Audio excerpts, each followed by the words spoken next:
एक गांव में मीठे नाम का एक लड़का अपनी बीवी और माँ बाप के साथ रहता था। उसके बाप ने उसे काम पर लगाने की बहुत कोशिश की, मगर वो काम करने की बजाय दोस्तों के साथ आवारा टाइम गुजारता रहता था। मीठा चाहता था कोई ऐसा काम मिल जाए जिससे वो खूब पैसा कमा सके। उसी गांव में बिट्टू नाम का एक हकीम था जो लोगों को मुनासिब कीमत पर दवाई देकर उनका इलाज करता था। मीठे के दिमाग में एक आइडिया आता है और वो घर आकर अपने बाप से कहता है, अब्बू जी मुझे हकीम बनना है, मैं हकीम बनकर पैसे कमाना चाहता हूँ। अरे मीठे ये क्या बेवकूफों वाली बातें कर रहा है, ऐसे ही बैठे बैठे कोई हकीम नहीं बन जाता, इसके लिए बहुत मेहनत की जरूरत होती है। हाँ बेटा तेरा बाप ठीक बोल रहा है, हकीम बनना कोई आसान काम नहीं है। अरे अब्बा मुझे सब पता है, वो बिट्टू भी तो जंगल में जाता है और वहाँ से घास फूस लेकर आकर पीसता है और लोगों को बेचता है।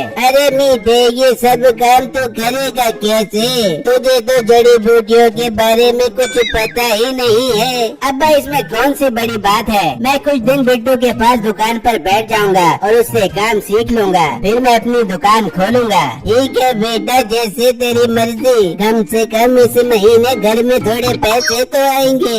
अगले दिन मीठा बिट्टू की दुकान पर आता है। बिट्टू मेरे भाई क्या कर रहे हो आप? मीठे भाई मैं दवा बना रहा हूँ, क्या आपने कोई इलाज करवाना है? नहीं नहीं बिट्टू मुझे तुमसे ये काम सीखना है, मुझे ये काम सिखा दो। मीठे भाई ये काम इतना आसान नहीं है, इसमें दिमाग, मेहनत और वक्त बहुत ज्यादा लगता है। बिट्टू मेरे पास वो सब कुछ है, तुम बस मुझे ये बताओ कि मुझे काम कब सिखाओगे। नहीं मीठे भाई मैं आपको ये नहीं सिखा सकता, आप कोई और काम करो। बिट्टू मैं तब तक यहाँ से नहीं जाऊँगा जब तक तुम मुझे काम नहीं सिखा देते। तो बिट्टू सोच में पड़ जाता है, या अल्लाह ये मीठे भाई को अचानक क्या हो गया है, ये क्या मुसीबत है, अब मैं क्या करूँ, इसे काम सिखाना ही पड़ेगा। बिट्टू मेरे भाई क्या सोच रहे हो? ठीक है मीठे भाई आपको अगर काम सीखना है तो जैसे मैं कहूँ वैसे करना होगा। ठीक है बिट्टू। ठीक है मीठे भाई आप ये कुर्सी उठाओ। ठीक है भाई ये कुर्सी उठाओ। अरे मीठे भाई मैं आपसे कह रहा हूँ ये कुर्सी उठाओ और इस पर बैठ जाओ। अरे मैं आपसे कह रहा हूँ ये कुर्सी उठाओ और इस पर बैठ जाओ। बिट्टू दिल ही दिल में सोचने लगता है, ये क्या अजीब पागल आदमी है, ये तो मेरा दिमाग ही खाता रहेगा। बिट्टू मीठे से कहता है, तुम बड़े गधे हो, मैं तुमसे ये काम करने का कह रहा हूँ। तुम बड़े गधे हो, मैं तुमसे क्या कह रहा हूँ? तुम्हें समझ क्यों नहीं आ रहा मैं तुम्हें क्या कह रहा हूँ? तुम्हें समझ नहीं आ रहा मैं क्या कह रहा हूँ? काफी देर बिट्टू जो भी कहता रहा, मीठा उसकी नकल उतारता रहा। बिट्टू तंग आकर कहता है, रहने दो आज के लिए इतना ही काफी है। बिट्टू ये तो काफी आसान था, अब मैं कल आऊँगा। फिर मीठा वहाँ से चला जाता है। शुक्र है इस मीठे भाई से आज तो जान छुटी। फिर अगला दिन होता है तो मीठा बिट्टू की दुकान पर आ जाता है। बिट्टू देखो आज मैं कितने वक्त पर आ गया हूँ, अब मुझे मजीद काम सिखा दो।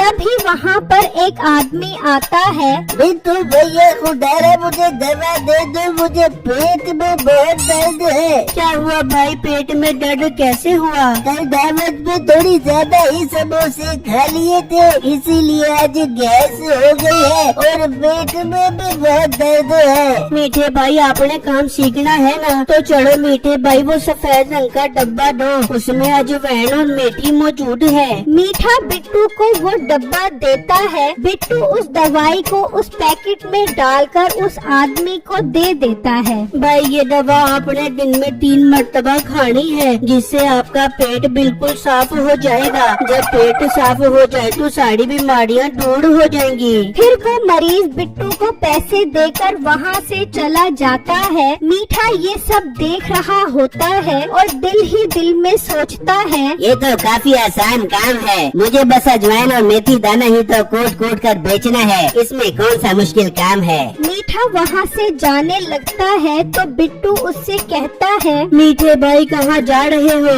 बिट्टू मुझे कुछ काम याद आ गया है, मैं अभी आता हूँ। मीठा घर आ जाता है। बेगम अब मैं कल से अपनी हकीम की दुकान खोलूंगा। मुझे सारा काम आ गया है, अब मैं खूब पैसा कमाऊंगा। और मीठे ऐसे कैसे तूने एक दिन में इतना सारा काम सीख लिया? बेगम बस तू देखती जा, अपने छोटे से दिमाग पर इतना बोझ न डाल। फिर देखते ही देखते मीठा अपनी खुद की हकीम की दुकान खोल लेता है। तभी मीठे की दुकान पर एक आदमी आता है। हकीम साहब, मेरे वालिद साहब का पेट कल से बहुत खराब है, कोई दवा दे दो।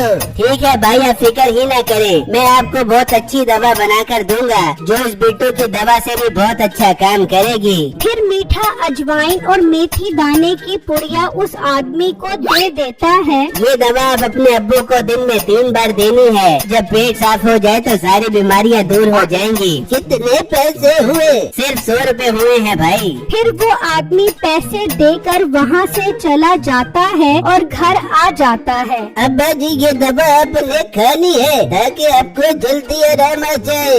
बाप वो दवाई खा लेता है और लेट जाता है। अभी कुछ देर गुजरती है। अरे बेटा, मेरे पेट में बहुत गड़बड़ हो रही है, मुझे उठाकर बाथरूम में ले चलो। तो बेटा बाप को ले जाता है। इस तरह करते करते वो कई दफा बाथरूम जाता रहता है। आखिर बाप गिरकर बेहोश हो जाता है। वो आदमी काफी परेशान होता है और जल्दी से मीठे को लेकर आता है। देखिए हकीम साहब, मेरे अब्बा जी आंखें नहीं खोल रहे, इनका पेट और भी ज्यादा खराब हो गया था सुबह से, आप इन्हें चेक करें। मीठा उस आदमी को देखने लग जाता है, मगर उसे कुछ भी पता नहीं चलता। बिट्टू वहाँ से गुजर रहा होता है। ये सब देखकर वो वहाँ आ जाता है। भाई साहब, इन्हें क्या हो गया है? देखो बिट्टू भाई, अब्बा जी की तबीयत खराब हो गई है। मैं इस मीठे हकीम से दवा लेकर आया था, लेकिन अब्बा जी बेहोश हो गए हैं। बिट्टू फिर उस आदमी को चेक करता है और उसके बेटे से कहता है, भाई आपके वालिद साहब अब इस दुनिया में नहीं रहे। ये सुनकर वो आदमी हैरान हो जाता है और मीठा काफी परेशान हो जाता है और मौका देखकर वहाँ से भाग जाता है और जल्दी से घर आता है। अब्बा अपना सामान बांध, हमें अभी यहाँ से निकलना होगा। पर मीठे, अब तूने ऐसा क्या कर दिया है जो ये बोल रहा है? मीठा उन्हें सारी बातें बताता है। ये सब सुनकर बाप को बहुत गुस्सा आता है। ना मुराद, ये क्या करके आ गया है तू? अच्छा खासा तुझे हकीम की दुकान खुलवा कर दी थी, लेकिन तू उस बूढ़े आदमी को ही मार कर आ गया। निकल जा मेरे घर से अभी इसी वक्त। एक ही दिन में कोई हकीम बन जाता है भला? तभी बिट्टू और वो आदमी पुलिस को लेकर मीठे के घर आ जाते हैं। पुलिस साहब, यही वो अनाड़ी हकीम है जिसकी दवा से मेरा अब्बा मर गया। ओए बदोसदीब हकीम, खतरा जाने है तू, तेरी दवा से क्या तू भी मर गया, तुझे अब फांसी होगी। पुलिस साहब, मुझे फांसी मत देना। ओ अब्बा, मुझे बचा ले, आइंदा जो कहेगा मैं वही करूँगा। पुलिस साहब, इसे माफ कर दो, इससे छोटी सी गलती हो गई है। ये छोटी सी गलती है बूढ़े, एक काम कर, तू भी दौड़े चले ना यार हमारे साथ। नहीं नहीं पुलिस भाई, मैं तो मजाक कर रहा था, ले जाओ इसे। फिर पुलिस मीठे को ले जाती है तो बिट्टू कहता है, भाई अल्लाह आपको सब्र दे, पर ये सबक है उन लोगों के लिए जो अनाड़ी हकीम और अनाड़ी डॉक्टरों से दवा लेते हैं। मीठे को जेल हो जाती है। बिट्टू एक काबिल हकीम था, इसलिए गांव के सब लोग उससे ही दवाई